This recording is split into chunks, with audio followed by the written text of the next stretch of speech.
हम्म।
किसी भी प्रकार की आपदाओं से ऊपर उठकर अपनी यात्रा को अविरत रखने की स्वाभाविक प्रकृति के अनुसार नीलकंठवर्णी बढ़ चले विश्व के सबसे ऊंचाई पर स्थित प्रदेश तिब्बत में।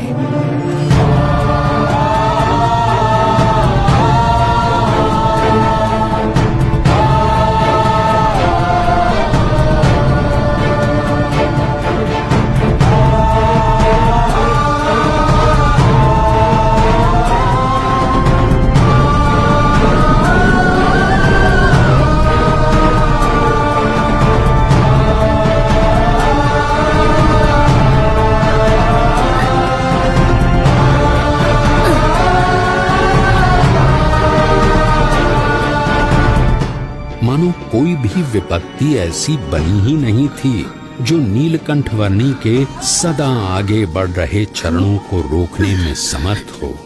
चाहे वो सफेद बर्फ से प्रतिबिंबित होकर आंखों को चौंधिया देने वाली सूरज की किरणें हों या साक्षात मृत्यु के समान उमड़ते बवंडर।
नीलकंठवर्णी ने अपनी यात्रा को जारी रखा हिमालय के शिखरों से भरे हुए प्रदेश तिब्बत में।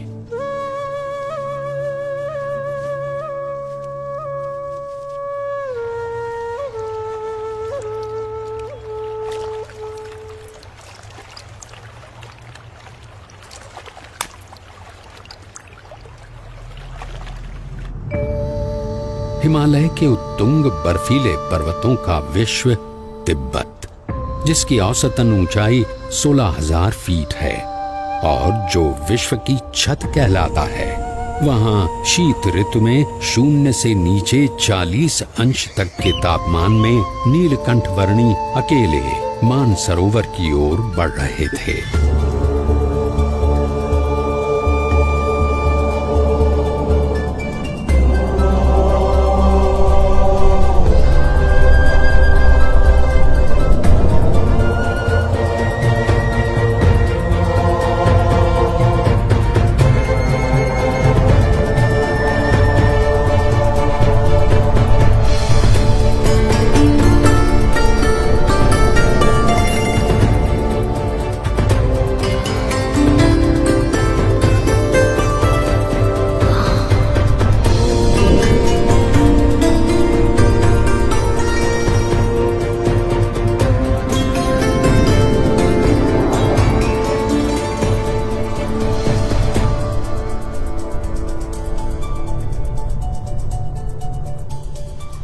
परमात्मनि यो रक्तो विरक्तो अपरमात्मनि।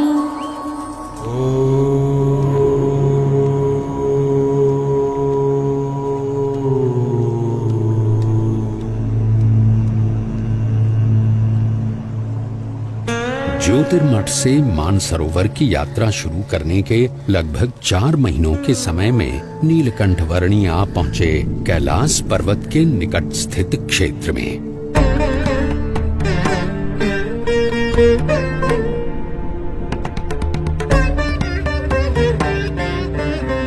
लगभग 21,700 फीट ऊंचे कैलाश पर्वत की तलहटी में राक्षस ताल सरोवर के निकट लगभग 15,000 फीट की ऊंचाई पर स्थित विश्व के सबसे ऊंचे मीठे जल के सरोवर मानसरोवर पर नीलकंठ वर्णी आ पहुंचे।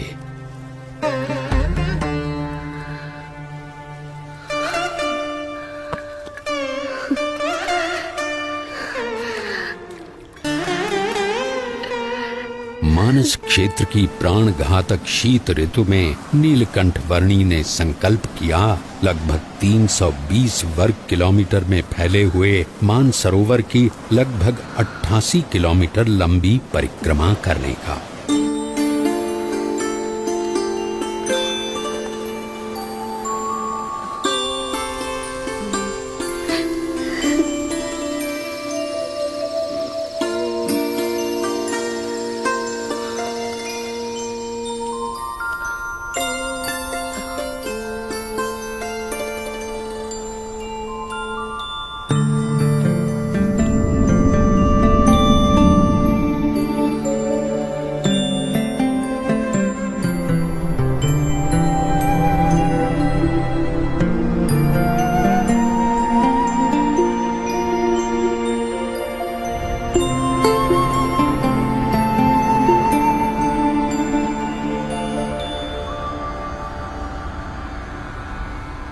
धर्म नियम और भक्ति क्रियाओं के पालन में कोई भी समझौता न करके नीलकंठ वर्णी मुमुक्षु मात्र के लिए जैसे एक उदाहरण प्रस्थापित कर रहे थे। जहां शीत ऋतु में पीने के लिए भी पानी की व्यवस्था उपलब्ध नहीं थी, वहां भी स्नानादिक नित्य नियमों का पालन करते हुए भक्ति पूर्वक नित्य पूजा के नियम को भी दृढ़ रखते हुए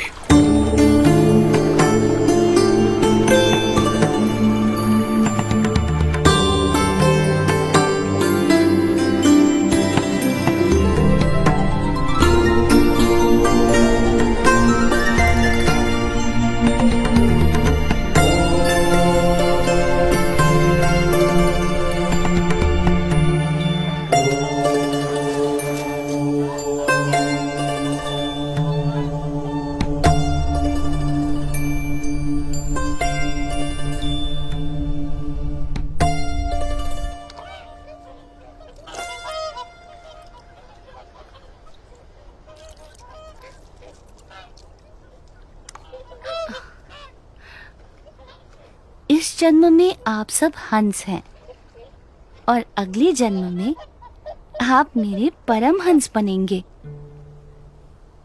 इस जगत में साधुत्व के जो परम विशिष्ट आदर्शों का सृजन होगा, उसका आप सब हिस्सा बनोगे। पश्चिम दिशा में मुमुक्षु मेरी प्रतीक्षा में है। भविष्य में वहां मेरा कार्य क्षेत्र होगा। समय आने पर आप सबको वहां मनुष्य जन्म मिलेगा। मैं वहीं आपको मिलूंगा।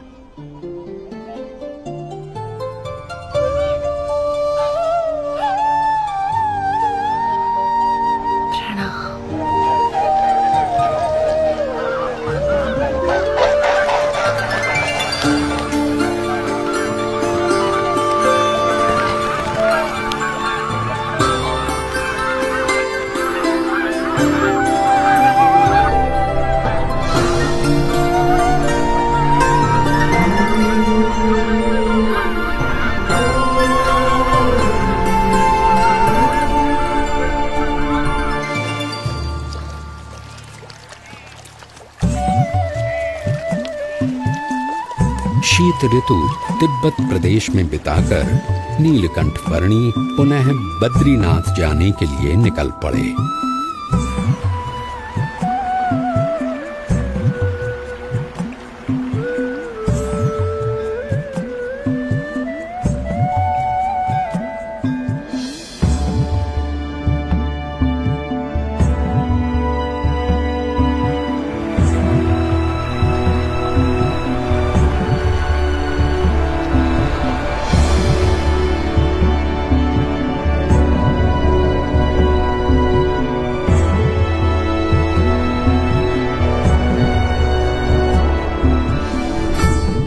अलकनंदा नदी के किनारे स्थित बद्रीनाथ में नीलकंठ वर्णी पुनः आ पहुंचे।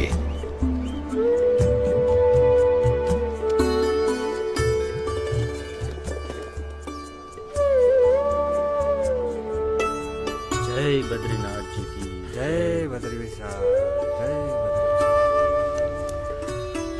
ओ पुजारी जी आ गए।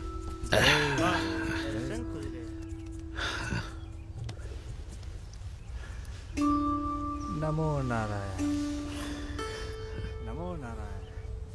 जय बद्रीनाथ पुजारी जी।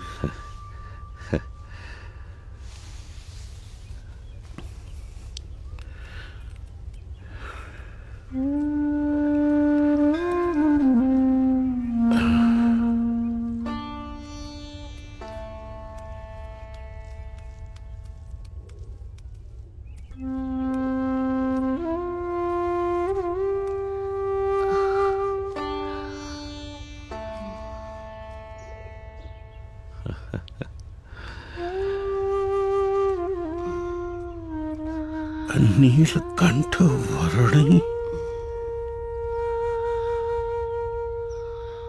आप नीलकंठ वर्णी हो?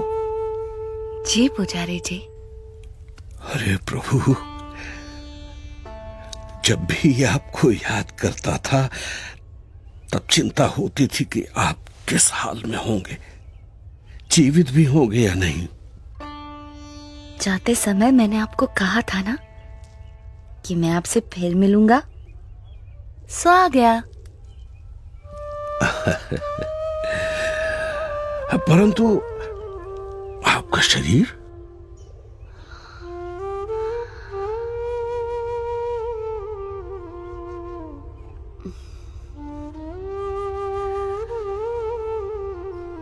कितना दुबला पतला हो गया है।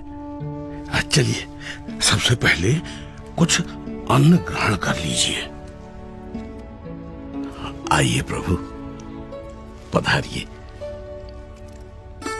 यहां से चलिए प्रभु, इस तरफ से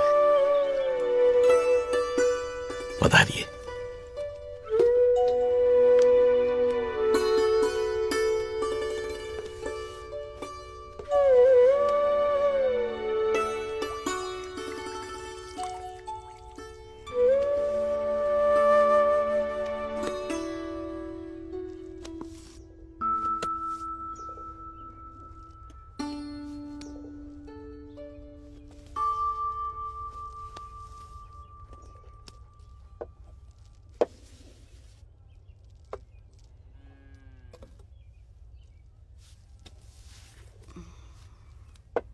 मानसरोवर जाने से पहले अंतिम भोजन आपके वहां ज्योतिर्मठ में किया था, और वहां से लौटकर प्रथम भोजन भी आप ही के यहाँ कर रहा हूं। अकल्पनीय। वहां ऊपर 6 महीने तक आप क्या खाकर जीवित रहे? वायु।